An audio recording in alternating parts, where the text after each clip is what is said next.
My memories of Azumah Nelson comes in two folds. First, as a fan, and then secondly, knowing him from close range.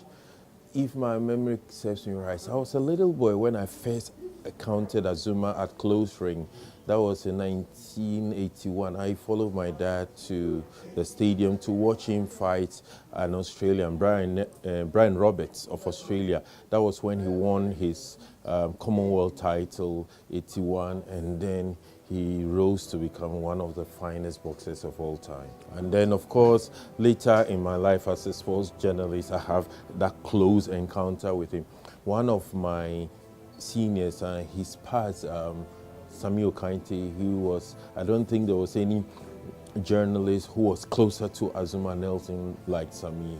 And then so through that, I even got closer to him. He told me a lot about Azumah. I had a personal experience with him. And up to now, anytime we meet, as humble as he's always been, and it's refreshing to know a great personality like that. I think the most significant fight was in San Juan, Puerto Rico, 1984. I remember where I was still young then, I think I was then in secondary Form 1, but we all kept wake as we used to do when Azumah was fighting in the 80s and early 90s. And that was when he defeated Wilfredo Gomez to win the WBC featherweight title. It was surreal the way the whole nation was expecting it. I watched with my parents, my siblings, and when he knocked out Wilfredo Gomez in that 11th round, I remember Honorable Amaka Mahatefiu jump. It's a memory well etched on in my mind. Jump into the ring to lift him, and the whole nation's spontaneous celebration. I remember I think I was living then at Satellite Estates. We all came out dawn and everybody was talking about him.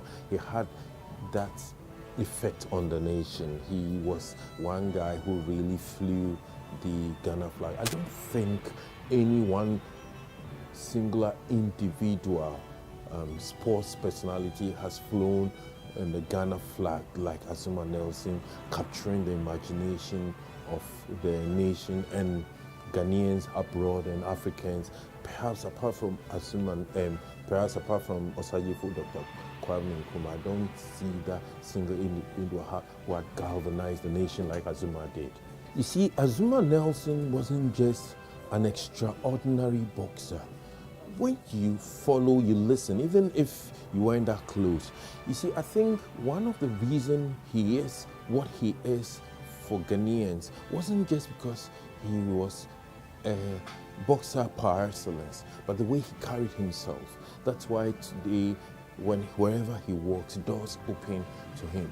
You know, we've had sports guys who were talented, but they don't have that, they don't exude the kind of charm that Azumah exudes, because he put the nation before him. And if you ask those who work with him, Raincraft Promotions and others who work with him, when Azumah Nelson was fighting in early 80s, then we had what we call the TV rights that we all know today.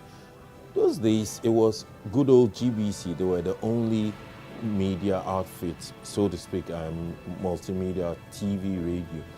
And Azumah Nelson, I'm told, made sure that the TV rights was included in the contract to ensure that Ghanaians watched it. That is how much he thought about Ghanaians. That's why whenever he won, there was a spontaneous celebration and you could feel the mood.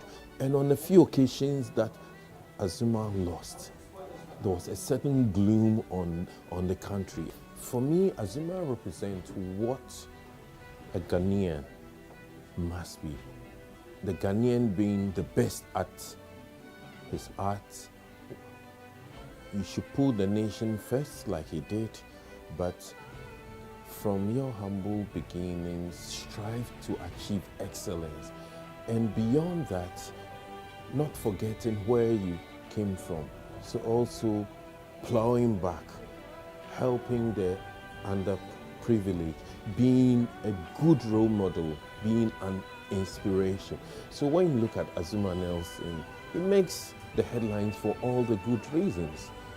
Unlike other sports personalities who they made the headlines as good sports persons on the field, but outside of it, yes, he's a human being. He has his own. Nobody is without sin, so to speak.